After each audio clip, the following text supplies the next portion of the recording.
నమస్తే, this is Murthy from Visakhapatnam Rushikonda beach.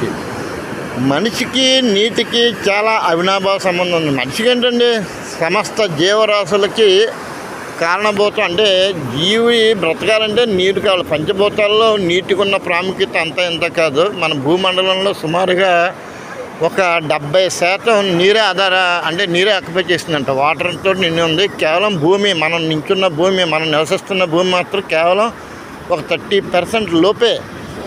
అయినప్పటికీ ఇంత అద్భుతమైన అంటే ఈ భూ ప్రపంచాన్ని ఆక్యుపై చేసిన ఈ నీటి గురించి మనకి కొంతవరకే తెలిసామని నేను అనుకుంటున్నాను. అంటే మన అఫ్కోర్స్ బాడీ, మన కనిపించే వాటరే కదండి, మన బాడీలో కూడా ఇంచుమించు సుమారుగా ఒక 60 to 70% వాటర్ ఉంటుందట. కాబట్టి వాటర్కి మనం ఎప్పుడూ ఇంపార్టెంట్ ఇస్తూ ఉండాలి. అది ఆరోగ్యకరమైన చర్య. అది ఇక విషయానికి వస్తే, మన వైజాగ్ రావాల్సిన వాళ్ళు, వస్తున్న వాళ్ళు, వచ్చిన వాళ్ళు అంటే కేవలం అక్కడికక్కడే అంటే వైజాగ్ సిటీలే చూడడానికి కాకుండా సిటీ అవుట్కట్స్లో ముఖ్యంగా మన ఫిషింగ్ హార్బర్ దగ్గర నుంచి మొదలుకొని ఆర్కే బీచ్, కైలాసగిరి, తర్వాత సాగర్ నగరు, రుషికొండ చూసారా, ఇలా తిన్నంగా వెళ్తే భీమిలి రోడ్డు. ఈ ఆన్ ది వేలో రోడ్డు మీద ప్రయాణించడం చేయడమే ఒక ఎత్తు అయితే, ఈ బీచ్ రోడ్లో నడుస్తూ మన ఆనందాన్ని పంచుకోవడం ఒక ఎత్తు.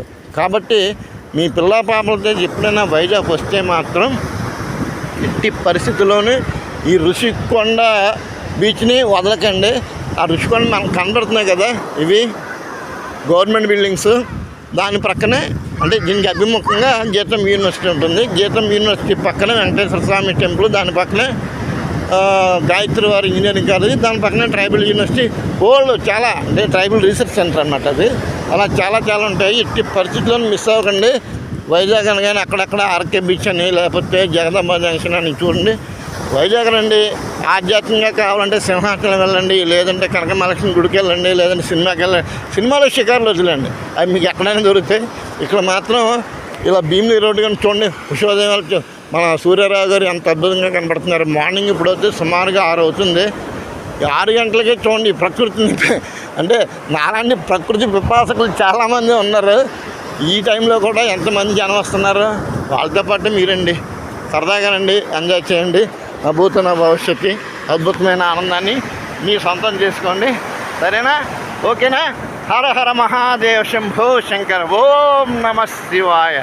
నమో నారాయణ నమః.